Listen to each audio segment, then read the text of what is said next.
You're listening to The Sacred Sofa, a podcast that explores all things theology and therapy. My name is Grace Brown. I'm a registered psychotherapist, certified Canadian counselor, and owner of Journey with Grace Counseling Services. And I'm Brad Watson, pastor of Nexus Church and author of the book, A Path Called Compelling. Welcome to The Sacred Sofa. Well, welcome back, listeners, to The Sacred Sofa, and hello to you, Brad. Hello, Grace. My most favorite podcast host. Yes. And today actually marks our final episode for a while. We are putting the podcast, The Sacred Sofa, to bed for this season at least. And we're not quite sure what's coming next for this podcast, but we thought just before that, it might be good to spend one final episode just trying to capture some of the learnings we've done over the past few years. And wild that it's been years. Yeah, years. I think this is our third year, right? Third year, yes. Yeah, and so that makes this, Grace, kind of bittersweet, to be honest, because it's always been fun and meaningful for me chatting together.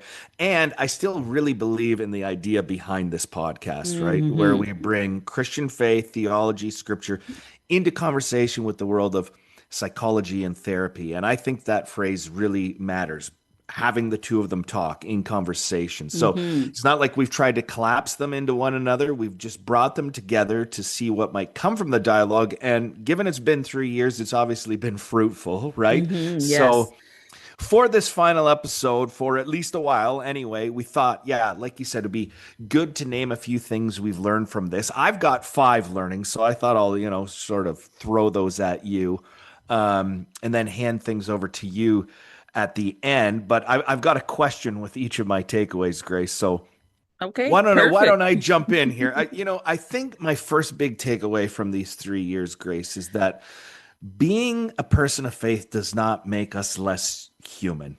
I think it teaches us to be more honest about being human. But one of the things I've learned, or maybe it's more accurate to say I've relearned, is that Christian faith is not an escape hatch from ordinary human struggle. And, sometimes I think people imagine faith is this thing that's going to make us magically less anxious, less needy, less conflicted, less wounded, or less affected by our childhoods, our bodies, relation, like all these things. And of course, I still maintain that faith can heal, and that's part of the process. It can ground us, give us courage, help us learn how to forgive and endure. But having faith is not a cure-all for the struggles of life. And I think one of the gifts of being in conversation with you, bringing theology into conversation with therapy, is that therapy keeps reminding us we're embodied, we're storied, we're wounded, patterned, defended, attached, like all of these things. And I think what theology can say is, yes, that's true, but we're also loved and called and forgiven and met by God in the middle of that. And I think that's been for me one of the beautiful things about this podcast. The therapeutic world does not have to threaten faith. It can actually help us tell the truth about the kind of people God already knows us to be. And I'm curious, Grace, from your perspective as a therapist, and I know your education's more than therapy, right? So what do you notice when people feel pressure to be less human because they're people of faith? Because I think sometimes faith puts pressure on people. And, what changes when someone is allowed to be both deeply human and deeply loved? What a powerful way to begin with, the first takeaway. And Brad, you're asking such relevant questions, especially for the theme of our podcast on The Sacred Sofa. And I've said before that I love the duality of my education and my experience, which is spiritual care and psychotherapy. Interestingly enough, monthly, the data that comes back from my search engine optimization, something I've learned in the last 3 years, my SEO is number 1, people are searching for psychotherapy. And number 2, people are searching for Christian faith perspective or spirituality. Oh, interesting. So Yeah. this tells me that people are looking for a faith-informed therapy process. Mm-hmm. Now, yet, even though folks are looking for a safe place for therapy, as well as processing their mental health through the lens of faith, there's still often a fair bit of work that I need to do to validate the reality of their mental health and their relationship Mm, concerns. mm, I work to help them understand and believe that their faith is not less mm. because they have human struggles and the need for healing. Yeah. And I believe it's misplaced theology that makes people believe that our faith makes us exempt from the troubles of this world. Mm-hmm. Brad, it's literally not biblical. You have verses like the poor will always be with us, the sick don't need a doctor, so many Mm, more. mm-hmm. What we are promised is hope beyond the here and the now. Mm. That's such an important reminder. And yeah, it's kind of mind-boggling to me at times where people feel this pressure from because it just seems so obvious in scripture, but it's there. Mm, Um, okay, so another takeaway for me is that I've learned, and even part of my process, just because these conversations between us always get me thinking internally myself, right? mm, But mhm, I've learned in some ways that self-knowledge can be a bit terrifying, right? mhm. Like, a lot of us want to say we know ourselves, but sometimes it's only to a point, right? Like, I want the charming parts of myself revealed, the personality test version of self-knowledge. Mhm, And I love it when these personality tests revealed that I'm loyal or creative or resilient, all these things. But then you start to discover other things too, how I can be defensive or envious or mm, my need mhm, for control or the ways I avoid conflict. My anger has certainly come up in our conversations over the years, people pleasing, even just the, mhm, the everyday capacity to wound people while also still thinking that I'm the real victim in the mm, situation, right? mhm, And I think this is where Christian faith has something important to say. And grace doesn't mean that we never have to look at ourselves. It means we can finally look honestly without being destroyed mhm, by what we mhm. see. Because if I'm only as lovable as my self image, then self knowledge can be dangerous, right? But if Right. I'm loved by God before I have fully understood myself, then I can begin to tell the truth about all my flaws, idiosyncrasies. And that feels to me like a great meeting place between therapy and theology. Mhm, Therapy has really helped me see what's happening inside myself. And I think, on a faith perspective, grace helps us survive what we see when we mm, start looking internally. So mhm, I'm curious, how do you help people face difficult truths about themselves without it collapsing into shame? That's always the danger, right? And do you see, like, where's the line between healthy responsibility for ourselves and destructive self-condemnation? mhm.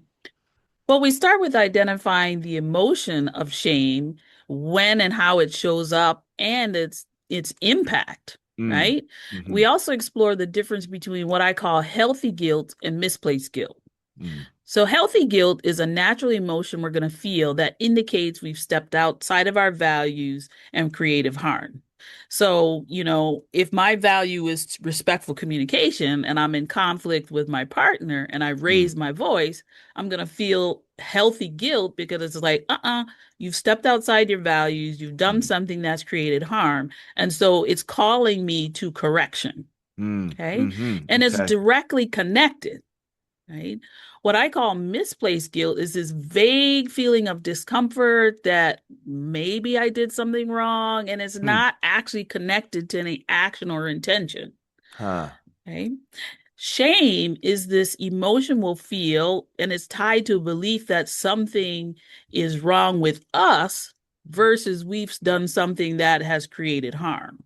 Hmm. And that is not a life giving emotion. That's a debilitating emotion. And it Hmm. spirals us down where light can't reach. Right. And so, healthy responsibility and accountability leads toward healthy guilt, while self condemnation is rooted in shame. Hmm.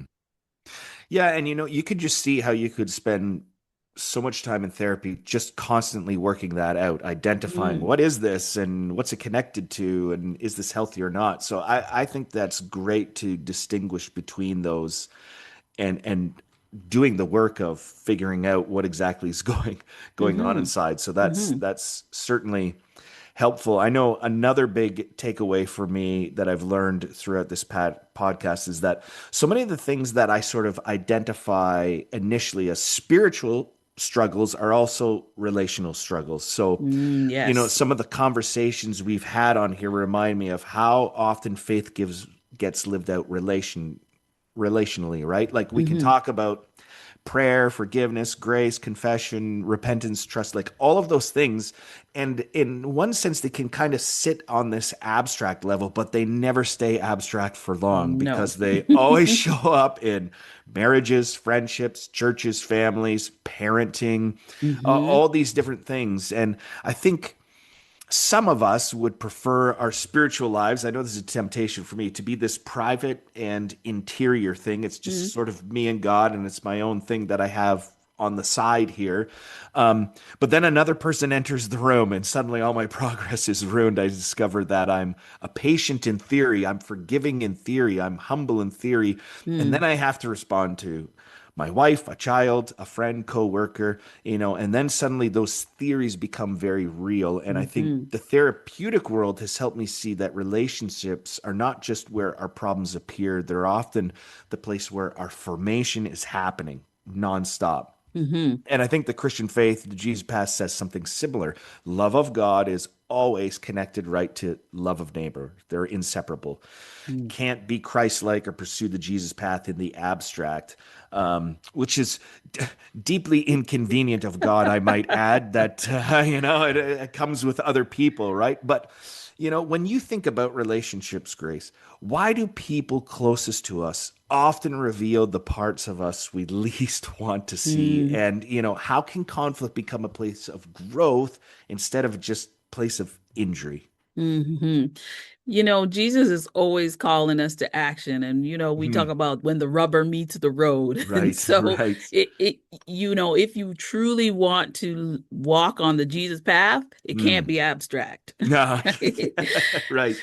So how do I do this work? Well, in a word, proximity. Hmm. When we live up close and personal in our relationships, we can only mask for so long. Oh, so true. We can only pretend for so long. Hmm. And so the weight of inauthenticity gets really heavy. Hmm. Okay. And so not only does eventually the mask fall off or people begin to see underneath the mask, by the way, it's so much easier to just take off the mask. In close relationships, our vulnerability is revealed. Hmm. Those are the places we're afraid to let people see. Those are the flaws we're afraid people will reject, Hmm. right? We guard those places so defensively, and that protectiveness often shows up in conflict, Hmm. right? I love the work of Doctors John and Julie Gottman because they Hmm. say something very profound, simple but profound. They say, underneath every complaint is a need. Hmm. But it Huh. takes practice to receive a complaint as a maladaptive bid for a need to be met. Hmm. You never listen to me becomes, I need to feel heard. Hmm. It also takes practice to be vulnerable and share what's underneath and Hmm. expose that soft spot. In the Hmm. animal world, we call it the underbelly, right? I Right. know you've got a dog, and Yeah. Yes. I'm sure you've had multiple experience where it's just like lays on its back and it's like, rub Yeah. my tummy. Yes, Like exactly. that is the most vulnerable space. Hmm. And so it takes practice to expose that soft spot and ask for our needs to be met. Hmm. What would it look like in our relationships to say, I'm afraid to be rejected? Hmm. I don't feel strong right now. Hmm. I miss you. I need you. I love you. Hmm. Right? Wow. Yeah, and this is the fascinating thing is I'm still learning things, still have these aha moments with you, Grace, because that underneath every complaint is a need. That is really something to think about and contemplate on both ends. Mm-hmm. So when we hear friend, partner, whoever complain, okay, what is the real need here? But when we're tempted to complain, maybe pausing and going, wait, wait, wait, before I make the complaint, what is it that I actually need here? I mean, that could be revelatory, I think, in a lot of relationships if if we could really take that to heart. Ah, I Mm-hmm. love it. Mm-hmm. I love it. Okay, a fourth takeaway, Grace, for me is that it sounds obvious, but healing is rarely instant. But Mm-hmm. for me, that does not mean God is absent. And Right. I think one of the tensions this podcast has helped me sit with is the slowness of healing. Mm. And what I've realized is from the time I have a child till now, what we prize in churches oftentimes is the dramatic story, the Mm-hmm. Saul on the road to Damascus, like that instantaneous change. We love stories, testimonies with a clean before and after. I Mm-hmm. was addicted, then I wasn't. I was anxious, then I prayed, now I'm free, wounded, forgave. All of those things. And sometimes, again, I don't want to be ever cynical and hold out that that doesn't happen. Sometimes maybe healing really does happen dramatically. Mm-hmm. But so often healing is slower, quieter, less linear, more ordinary. And sometimes it looks like noticing the pattern 1 second earlier than you used to, right? Mm-hmm. Or sometimes it looks like apologizing without defending yourself for 8 minutes first. I know that's a been one for me, right? Like not starting with, well, contextually, this is what was going on. No, just a straight up It's apology. called defensive explanation. Yeah, yes, yes, something I'm still a work in progress on there. But this has been so important for me. The slowness of healing is not evidence that God is uninvolved. And Mm. maybe God is not only present in the big breakthrough, but maybe God is also present in the repetition, the practice, the noticing, returning, a small mercy of being a little less trapped than maybe I used to be. Mm-hmm. Um, and so, Grace, how do you help people recognize slow growth when they're discouraged by not being fixed yet? Because that can be when growth is or healing is slow, it can be you can lose track of is anything happening here? Mm-hmm. Mm-hmm. How do you help people on that process? And what are some signs of healing that people might overlook? Mm-hmm. Well, one of the first things clients and I work to create are specific goals for Hmm. therapy. What is it they're hoping to accomplish? Hmm. Because we want to have a clear path to be looking for change. Hmm. Okay. And the exciting thing that I find is there are so many additional changes that happen along the way, Huh. even as they're heading towards their specific goal. Hmm. Another aspect of the therapeutic process is reminding them that healing is not linear. You can Hmm. expect to go forward and back and maybe side and right. Hmm. It's like rugby, right? Right. Right. So healing is not linear. And so, helping them understand that also can reduce the feelings of discouragement. Hmm. Also, this is really important too, is to the degree of the wound or trauma, is the degree of time it's going to take to create layers of healing. Hmm. And I often use the physical to explain the emotional, mental, relational, and spiritual wounds. So, for example, a paper cut will heal in a day, maybe two, Hmm. right? A knife wound, including those made by a doctor's scalpel, will take weeks, maybe even months, Right. right? Hmm. A childhood wound or trauma just beginning to be examined by a 30, 40, 50 plus year old isn't Hmm. going to be healed in 8 50-minute sessions, right? Right. So, Yes. just as our physical bodies need gentle and careful examination and care, how much more our emotional, mental, spiritual, relational wounds. Hmm. And then finally, we review. We Hmm. review the progress. What do they see as different than when they began? Interesting. What do others see? Hmm. Because we can often be our own worst critic, right? And Right. so, what kind of feedback are you getting from others in relationship that you're with? And then I also share what I see. Hmm. And it absolutely helps validate and inspire hope that more healing is coming, more Hmm. healing is possible. Hmm. That's great. And just the accountability of a therapist to help track you with that. I mean, Mm, for that reason alone, therapy seems valuable to me because so often it's kind of like one of those things like when you're with your kids all the time, you don't notice, hey, they grew a centimeter today, right? Like stuff right, is right. happening all the time. It's only when you look back, sometimes you're like, oh my goodness, you're as tall as me, or something like that. So Hmm. tracking regularly would be encouraging because it certainly is discouraging a lot of times when it doesn't feel like a lot's happening. So Hmm. Hmm. that sounds great. Okay, my final takeaway here, Grace. is that faith and therapy both help us move from hiding toward being known. Mm, And I think maybe the deepest thread through the whole podcast has been this is so often we hide. We hide mm, from ourselves, hide from each other, sometimes try to hide from God, which is, that's a pretty ambitious project, trying to hide from God. But, so many ways we try to hide, so many masks we put on, whether it's hiding behind our competence. For me, humor is something I like to hide behind, or busyness, or you can have nice theology, cynicism, productivity, anger. I mean, the list goes on and on of things we can hide behind. And yet, so much of healing begins when hiding becomes unnecessary mm, and mhm, being in a place where we feel safe to not hide.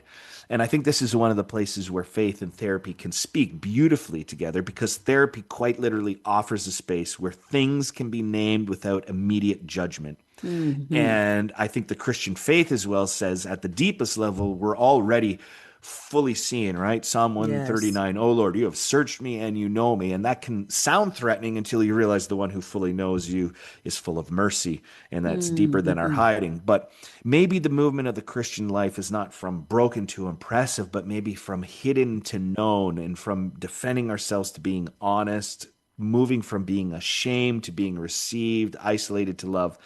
And I think that mhm, if that's true, then therapy at its best and theology at its best are not enemies, but really good friends. They have mhm, different kinds of witnesses to the truth, but in the end, they testify that healing begins when we no longer have to be alone with what is true. And Grace, from mhm, a therapeutic perspective, what is it, do you think? I mean, the whole role of the therapist is to offer that space that maybe friends sometimes cannot offer, right? Why is mm, it that being truly known is so powerful? And what helps people risk honesty when hiding has felt safer for most of their lives? mm. Really, really good questions. First off, we are created for relationships. Hmm. It's literally wired into our DNA. So to try to escape something so fundamental requires incredible effort and Hmm. creates this incredible cognitive dissonance. Hmm. Clients that I work with consistently say the reasons they come to therapy is for someone to hear them, see them, and validate their experience. Hmm. Another reason they will come to a virtual stranger is they don't want to feel like they're burdening their family or friends, especially if it's a more long-term issue they're trying Hmm. to address. And sometimes it is easier to begin with a stranger who is only invested in their happiness. Hmm. Okay. And I believe intuitively that people know that they need honesty, transparency, and vulnerability, and they're fighting the Hmm. societal messages that are oppressively keeping them in a box. Hmm. I believe the reality is when it's painful enough, Hmm. hiding, loneliness, masking, defensiveness, when folks realize they are doing what they're doing isn't working, they will absolutely risk trying Hmm. something new. Hmm. And I have the beautiful privilege of holding space for those incredibly brave folks to hold the hope until they can hold it for themselves. Hmm. That's amazing. And yeah, just something I was thinking about anyway for a sermon coming up about why we change. And you just hit on it there because sometimes the pain of not changing becomes more painful than the thought of changing. And, and those Hmm. were willing to reach out. And you also hit on a few things there. One really hit home for me is sometimes people don't want to burden their friends and family with stuff, right? And it can feel like that, especially when you're dealing with something long term. So therapy offers such a valuable thing for Hmm. people. So those from my end, Grace, are five things I think I've learned from being in dialogue with you over 3 years. But I'm also curious as we wrap up, I'd love to hear not only your responses to those ideas, but what you have learned maybe from bringing the therapeutic world into conversation with faith. Are there any sort of takeaways for you as we sort of end this chapter of the Sacred Sofa? Hmm. Mine piggyback along with yours. Mm-hmm. And so I also have five. Mm-hmm. Uh, First, which is piggybacks off of yours. Uh, Mm. we've come full circle from when we began. Yes. Okay. There's a company called the Happy Givers, and they have merchandise that say, it's okay to have Jesus and a therapist too. That's Right? such a great line. It's the best. And so that's been our Mm. unofficial motto at the Yeah. Sacred Sofa. Yeah. Therapy is not opposites, but complement each other very, very well. Yeah. I still have the mug, by the way. I Me still have the too. mug. Yes. Yes. Uh, my second reflection is self-reflection requires us to practice being curious, not critical. Mm. Now that's kind of my motto. I think I need to make some merch that Yeah. says, Yes. I say it a lot with my clients. Self-reflection requires us to practice being curious, not critical, for ourselves and for others. Mm. If I bring the lens of curiosity to each conversation and conflict, etc., I will come away with a new perspective and an understanding that's different than my original critical thought. Mm. And equally important is the practice of self compassion versus self criticism. Mm. No one is truly motivated by being shamed into change behavior. Right. Right. Just doesn't work, even though Mm-hmm. we, right? Mm-hmm. Yeah. If we can practice those words and acts of compassion that we would offer a friend and bring that back to ourselves, more change and more healing would come. Hiding leads to isolation, which leads to loneliness. And Mm-hmm. the antidote to loneliness is connection. Hmm. Genuine connection requires vulnerability and strength. Vulnerability and strength are not opposing forces. Hmm. Strength to be vulnerable, and in our vulnerability, we gain strength and resilience internally, but also from community. Hmm. We are cautioned in Ecclesiastes 4 of the tragedy of a person who falls down and no one is there to lift them up. Yeah, those first three are, oh my goodness, there's so much there, right? And they're repeated themes that have come up time and time again, and it amazes me throughout how many episodes we've had these same things come up over and over again, and yet I need to hear them again and again. Like Yes. you're saying them right now, and they still feel as fresh to me as they did the first conversation because it's it doesn't get through my thick skull anyway. So quickly. It takes constant reminders of that. So I appreciated those. What else do you got for us there, Grace? My fourth one is connected to the previous themes, and that is the need for compassion, but also accountability in our Hmm. communities. Hmm. When we allow ourselves to be vulnerable in community, we receive the compassion that we need, but that doesn't negate the need for accountability. Hmm. We must be willing to take personal responsibility when our unhealed places create harm in community. Hmm. And I'm kind of used, you can't see my hand. I'm Hmm. I'm imitating a needle swinging back and forth. The needle must be equal, not Hmm. swinging wildly to one side, the compassion only, and the other only accountability without Hmm. compassion. And so Right. both must exist to create and protect safe community. Hmm. And lastly, my final point is I encourage us all to lead with love. Everything Jesus Hmm. did and said comes from a place of love for God and love for our neighbors. And love continues to be revolutionary in a world Hmm. bent on destruction, selfish motivations and promotions, capitalism and oppression. Hmm. Love always wins. Yeah. Yes, amen to that. That is a perfect way to sort of bring this chapter to a close there, Grace. I love that. Thank you for your wisdom. It's been an absolute joy and so meaningful for me over these last 3 years. I think you're just so full of wisdom. So thank you, Grace, for these conversations. I've thoroughly enjoyed from them and learned from them.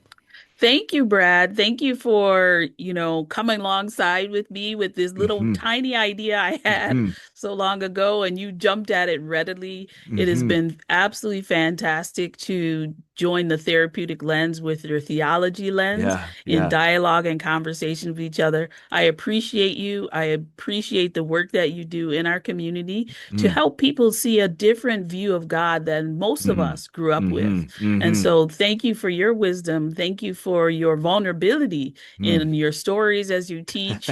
And I value our friendship so highly, my Yeah, friend. yeah.